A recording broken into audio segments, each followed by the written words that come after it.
की मौत हो गई। तो बड़ा सवाल यही उठता है कि आखिर उत्तर प्रदेश में सड़क दुर्घटना में 12 मासूमों की मौत हुई है, कौन है जिम्मेदार? इस बड़े सवाल पे कुछ चीज़ें जानने के लिए हमारे साथ बात करने के लिए दो बहुत ही खास मेहमान मौजूद हैं। उनका परिचय आपसे कराते हैं। हमारे साथ में आमोद कंठ जी हैं, डीजीपी हैं, पुलिस में रह चुके वरिष्ठ पुलिस अधिकारी। इसके अलावा प्रयास संगठन है, उसमें सचिव के तौर पे भी काम करते हैं बच्चों के लिए खास तौर से। उसके अलावा प्रोफेसर JS राजपूत साहब हैं, आप फॉर्मर डायरेक्टर हैं NCERT की और शिक्षा से जुड़े अपना आपका एक लंबा अनुभव है।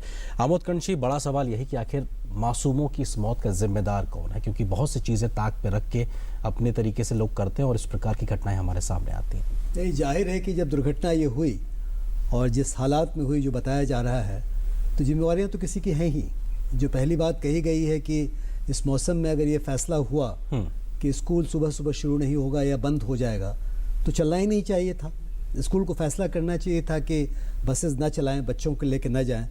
जब बच्चों को लेके चले लोग, तो उस हालत में मौसम को देखते हुए जितने एहतियात बरतने चाहिए थे शायद नहीं बरता गया, और जिसके कारण ये दुर्घटना हुई जी। और अब सवाल ये है कि इन्वेस्टिगेशन में ये फैसला होगा कि गलती किसकी थी। शुरुआती तौर पे तो गलती उन लोगों की है जिन लोगों ने बस को डाला इस स्थिति में, और किस ढंग से बस चलाया गया, ड्राइवर ने कैसे चलाया, उसने तमाम नियमों का पालन किया कि नहीं किया, ये एक दूसरी बात है। लेकिन आम तौर पे जो मेरी समझ है, प्रयास के अलावा बच्चों पे मैं काम करता रहा, तो चाइल्ड राइट्स कमीशन का मैं चेयरमैन था उस ज़माने में। बहुत सारे गाइडलाइंस इशू किए गए कि अगर बच्चे बस पे बैठे हों तो क्या जिम्मेवारियां होती हैं सबों की। जिम्मेवारियां तो पेरेंट्स शुरू हो जाती हैं, जो माता पिता उनके होते हैं, लेकिन हर बस पे कोई ना कोई ऐसा व्यक्ति होना चाहिए जो जिम्मेवार हो। मुझे नहीं मालूम है कि इस बस में कौन था, क्योंकि 40 बच्चे थे बताया जा रहा है। ड्राइवर, उसकी मौत भी हो गई, बहुत बुरी बात है ये।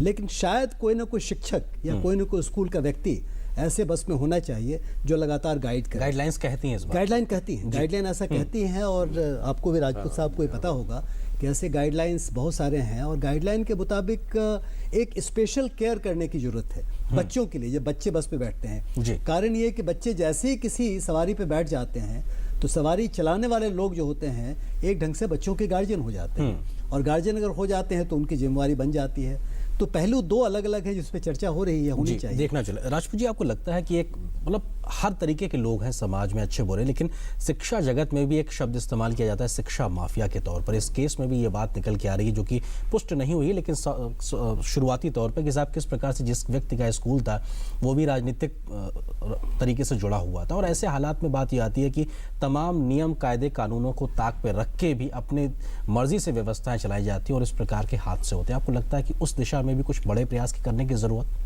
देखिए, ये बात अपनी जगह सही है जो आप कह रहे हैं। शिक्षा में ऐसे बहुत से लोग आ रहे हैं जिनका मुख्य उद्देश्य शिक्षा देना नहीं है, केवल कमाना है। ये हम सब लोग जानते हैं, और वे इसके लिए कोई भी नियम कानून न पाल कर भी अपने को आगे बढ़ा लेते हैं।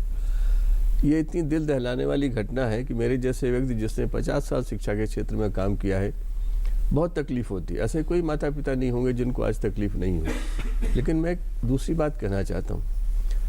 बच्चों को जब माता पिता स्कूल भेजते हैं तो शिक्षा देने के लिए भेजते हैं, लेकिन सबसे पहली जिम्मेदारी स्कूल की होती है सुरक्षा देना। शिक्षा रुक सकती है, सुरक्षा रुक नहीं सकती। और ये जो बात है, अगर मैनेजमेंट, प्रिंसिपल, अध्यापक इनके अंदर पूरी तरह से अंतर्निहित नहीं होती है, तब ऐसी घटनाएं होती जी। अन्यथा अगर संवेदनशील व्यवस्था हो, बच्चों को ये मान कर ले कि इनको ठीक से रखना, इनको अच्छा वातावरण देना।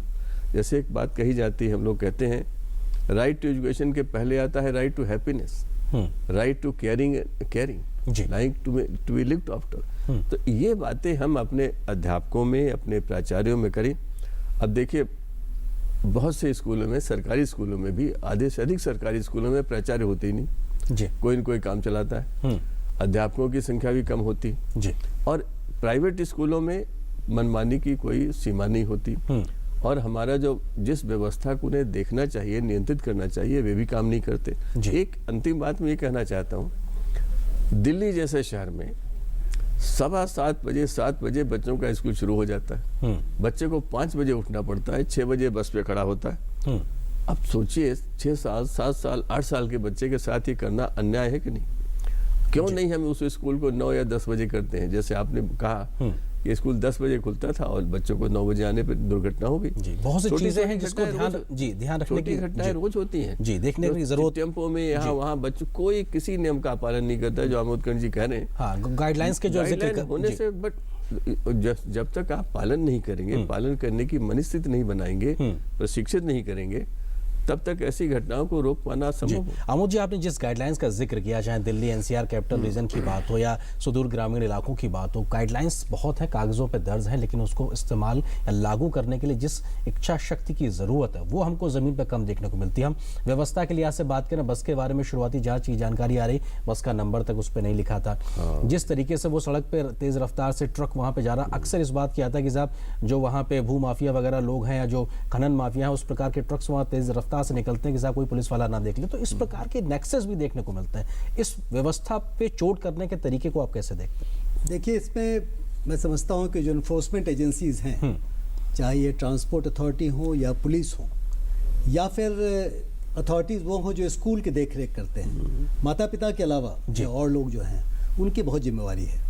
और कानूनी तौर पे, जैसा राजपूत साहब बहुत ही एक्सपीरियंस्ड हैं इस दिशा में, इस क्षेत्र में, मैं इतने साल पुलिस में रहा, वेरियस अथॉरिटीज़ में रहा, मेरा भी ये कहना है कि सवाल ये है कि जो ऐसे लोग हैं जिस किस्म के लोगों का लगता है कि इसमें शामिल हैं, जो लोग जिस तरह की बातचीत मैं सुन रहा हूँ, ऐसा लगता है कि वो लोग कानून तोड़ने को ही आमदा हैं। और यही कारण है कि इनके जो ड्राइवर हैं या इनके जो केयर टेकर्स हैं, जो बच्चों के साथ जिनको होना चाहिए था, उन लोगों ने भी इसको मान लिया और मान के चल पड़े और ऐसी सुबह, इस ढंग की सुबह जहाँ की धुंधला हो सब कुछ, जहाँ बहुत ही एहतियात की जरूरत हो, वहाँ पे इस ढंग से बस को चलाया गया और ये हादसा हो गया जी। तो इस हादसे में वैसे तो मैं एक इन्वेस्टिगेटर होने की वजह से कोई डिसाइसिव ओपिनियन नहीं देना चाहूँगा, क्योंकि इन्वेस्टिगेशन हो रहा होगा और केस रजिस्टर हो चुका है।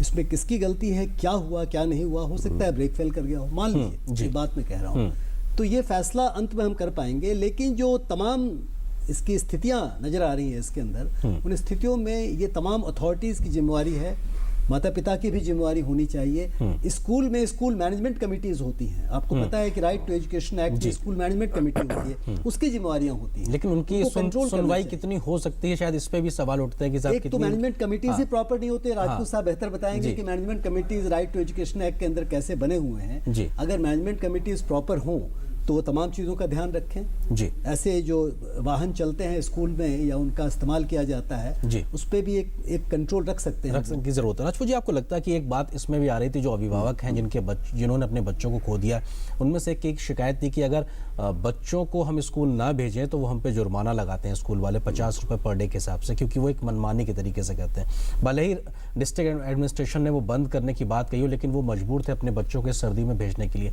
एक मसला ये भी है, एक मसला ये भी निकल के आता है कि क्या वो बड़ी एक वजह नहीं बनती कि बच्चों के स्कूल बहुत दूर दूर होते हैं, जिस वजह से उनको काफ़ी वक्त सड़क पे गुजारना पड़ता और इस प्रकार की संभावनाएं पनपती हैं। देखिए, सबसे बड़ी बात है, अगर इसका समाधान निकालना है तो एक मूलभूत प्रश्न उठता है कि सरकार ने अपनी जिम्मेदारी छोड़ दी है सारे राज्यों में, अधिकांश राज्यों में, और प्राइवेट स्कूल बढ़ रहे हैं। सरकारी स्कूलों की जो स्वीकार्यता थी वो समाप्त होती जा रही, और जैसे जैसे समाप्त हो रही है सब लोग प्राइवेट स्कूल की तरफ जाते हैं और प्राइवेट स्कूल वालों की मनमानी बढ़ जाती है। ये 50 रुपये प्रतिदिन का फाइन करना, इसको तो हमारी व्यवस्था को देखना चाहिए कि ये तो सरासर अन्याय है, इसको तो रोकना चाहिए। लेकिन जैसा कि आपने देखा होगा, दिल्ली में भी अधिकांश जगहों पर प्राइवेट स्कूल 10%, 20% फीस बढ़ा देते हैं, फिर झगड़े होते रहते हैं, उनकी चर्चा होती रहती है। प्रतिवर्ष हमारे 2-3 महीने सारा मीडिया जो है नर्सरी एडमिशन को लेकर के लगा रहता है, हाई कोर्ट भी बीच में आता है। हम जब तक अपनी व्यवस्थाओं को ठीक करेंगे नहीं और उनको लागू नहीं करेंगे, तो वो हमें एक चीज़ पैदा करनी है, तभी ये कुछ ठीक हो सकता है। और जैसे मैंने छोटी सी बात कही, 7:15 बजे इन दिनों में कोई स्कूल क्यों लगना चाहिए? उसके लिए तो बस 5 बजे चलेगी, बच्चे 5:30-6 से आने शुरू करेंगे, उसका मतलब घंटे भर पहले उठेंगे। ये बच्चों के साथ हम अपने बच्चों को कतई ध्यान नहीं रखते।